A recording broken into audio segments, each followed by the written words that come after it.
Hello, buddy. Welcome to this week's edition of the Eyes of Texas. I'm Ron Stone, and we're glad to have you with us. I traveled around this great state of ours for many years, finding captivating stories for the eyes of Texas. There's one story that I missed then, but I want to bring to you now. A story that starts in the Great Depression. This is Yoakum, Texas, a small rural community that got its start in the late 1800s as a railroad town. Today, farming and ranching are the primary occupations here, just like they were in the Great Depression, when it was about the only way to scratch out a meager living. Such was the case for one particular family, that of John and Herminia Marek, and their three sons, John L., Bill, and Ralph. Few worked harder than this family, raising crops and cattle and anything else that would help make ends meet. But the Great Depression finally dealt them the harshest of blows. In the end, losing their entire farm because of a mortgage debt they couldn't meet. In 1938, the eldest son, John L. Marek, barely 21 years old, left Yoakum behind to go to Houston and look for work, any kind of work. He found it in construction. He was almost certain he'd found a way out of the poverty that had plagued the family for years. He was so certain that he told his brothers Bill and Ralph about it. Soon the three farm boys were together in Houston, Texas, busy hanging the new sheetrock that had become the amazing new way to finish houses. Not long afterward, though, the Second World War broke out. It was certain to shatter their dreams. But so had the Depression. So they simply did what they had to do. They traded in their overalls for uniforms and went to fight. In 1945, when it was finally over, the Marek brothers came home to Houston. Soon the three brothers were hanging sheetrock again, but this time for their own company. What post-war Houston wanted and needed was homes. The brothers found more work than they could handle. Mother Herminia came to work answering the phone and keeping books, while friends and relatives were pulled from the farms around Yoakum to join the fledgling company. We saw that the business was going to have some potential, so we started trying to recruit good men from our hometown of Yoakum out there, and we got kinfolks and everybody that we could get that we felt like would work. Hanging sheetrock was hard. The hours were long. But this was nothing new for this breed of Marek workers. In the early days, we would hang it and tape and float it, and then in the evening we light up these Coleman lanterns, and we would actually go out, John, Bill, and I would actually go out and work, until bedtime. They sheetrocked the new subdivision of South Park. They took on the new Oak Forest and Stella Link, as well as Memorial. By the early 1950s, John L.'s dream was becoming reality. There was an impressive fleet of vehicles and over 70 people working for the Mareks. And by this time, something else was emerging, an incredible bond between the company and its workers. After all, many of them were friends and relatives coming off the farm. It was a family. We started off with a bunch of country boys. Yeah, we brought several of them in here from Yoakum. Yoakum, Hallettsville, Schuyler, Schulenburg, you name it, and just anybody would work, we'd hire them, And most of them would work. We knew they would work of where they were from and what they were doing, so it was pretty damn easy. In the go-go 1960s, Houston was America's boomtown. 1 out of every 5 drywall jobs was a Marek job. Builders wanted dependability, attention to detail, and customer service that Marek employees brought to the job. In 1961, the company made a move that would change its course forever by forming Commercial Drywall Incorporated, or CDI, thus making its entrance into the commercial construction market. From day one, the Marek brothers had been successful.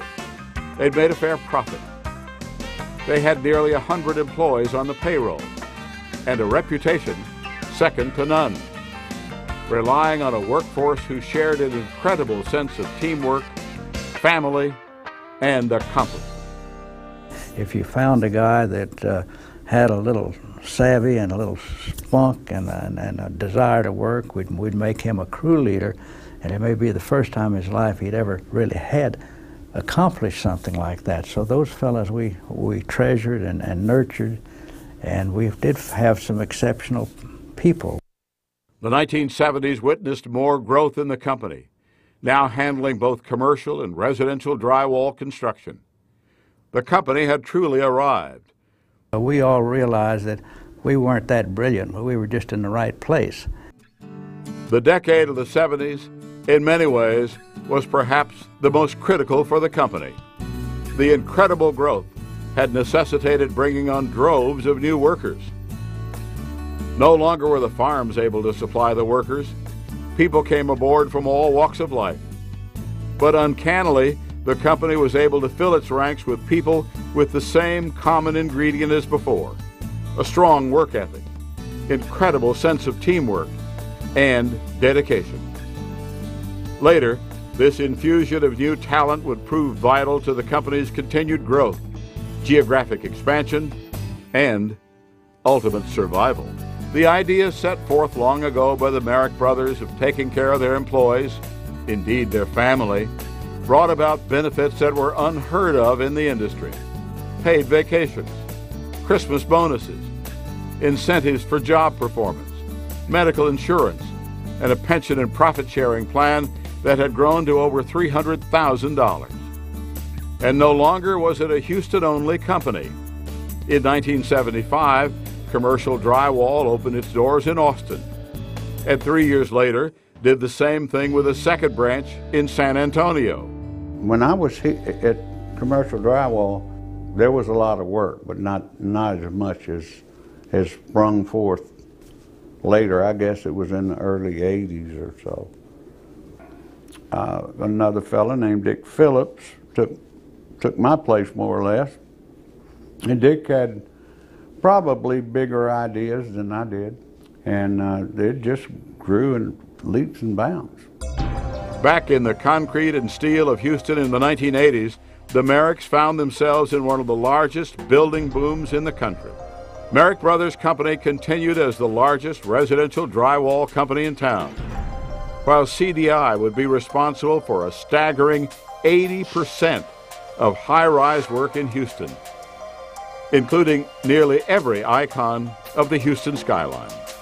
But as the last drywall was being hung at Heritage Plaza in downtown Houston, it was clear that the building boom in Texas, especially Houston, was coming to an end. Oil prices hit rock bottom. The oil bubble had indeed burst. The boom spirit of the 80s was gone. Everyone, including the Mareks, suffered. But the founding principles from the three farm boys, John L., Bill, and Ralph, held the company together. They looked for ways to work smarter and faster. But now more than ever, they turned to the company's long-standing values. And just as John L. had done in 1938, they looked for opportunity elsewhere. In 1987, they went to Atlanta, believing in an economy less reliant on the oil patch as the cities back in Texas. One Marek division took to the road and found itself on apartment complexes from Florida to Massachusetts. These steps, along with lessons from the Great Depression to never take anything for granted, allowed the company to dip into a war chest to buy much-needed time for the Texas economy to rebound and building to resume. And all the construction companies in town were downsizing and laying off large numbers of employees. The Mareks refused to do that. The Mareks would not lay off large numbers of employees simply because they felt a moral obligation to keep the employees employed. And in order to do that, they had to borrow substantial amounts of money from the bank. They had to put their personal financial assets back into the company that they had accumulated over the last 45 or 50 years. The 90s could not come too soon. And with the new decade came the hope for new opportunity. And indeed, the Marek family of companies soon found its footing. All the hard work and the hard lessons of the past 50 years were still intact, and Marek quickly hit its stride. But in the rebirth of the 90s, something had changed. John L., Bill, and Ralph had paid their dues. It was time for the second generation to step up. After years of apprenticeship, Stan, Bruce, and Paul Marek, who had taken the reins, were now ready to lead the company back to prosperity. I mean, there's a lot of people who have brought their family into the business. And so it's not just the Mareks that are the second generation. There's a lot of second generation families. And we want that family atmosphere to prevail in everything we do. The workforce was different from the one that left in the downturn.